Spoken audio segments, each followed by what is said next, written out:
Hi everyone, I just want to bring you back to the home page for a second to show you three files that I think is important to be aware of related to online course information, program grading policies, and an iContract, which is a request for an extension if you need your timeline extended. So let me just click into these three PDFs and show you a little bit more about what you need to know.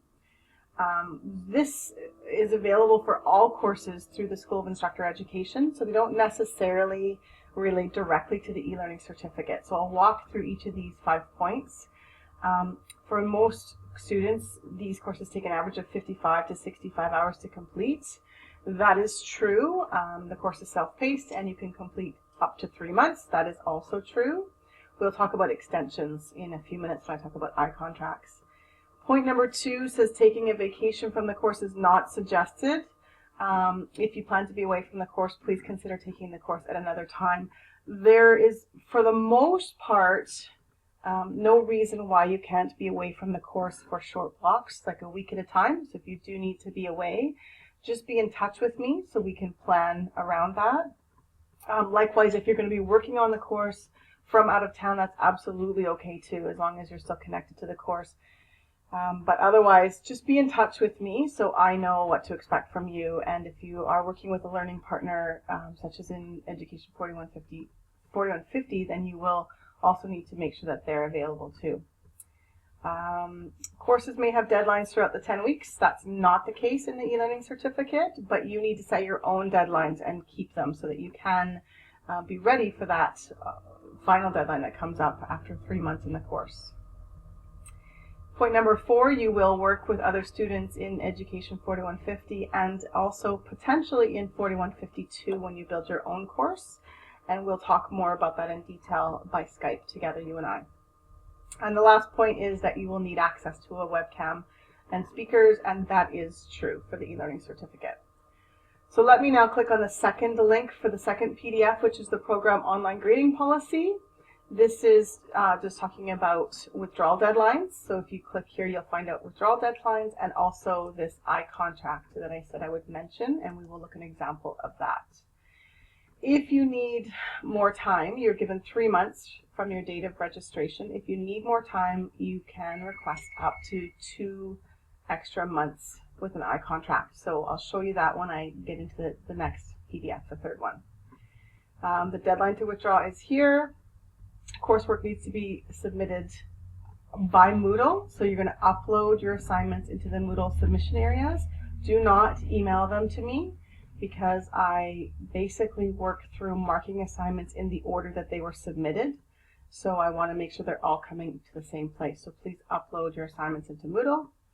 Your assignment will be returned in a reasonable time frame. For me, that's 1 week.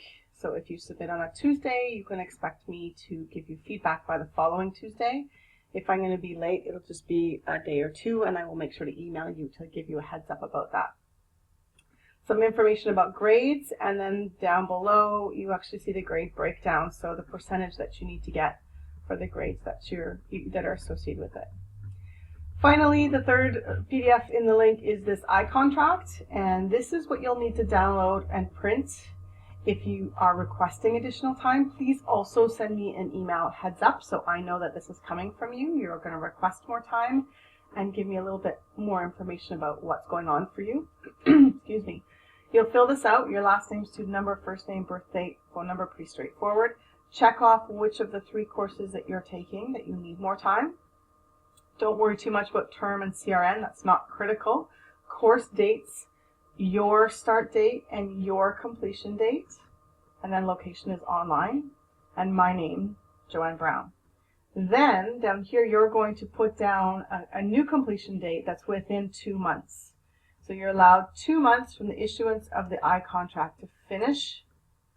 So if your deadline was May 30th, then your July 30th is your deadline. You can though put any date you want within that range. So if you only want 2 weeks, you can put 2 weeks down.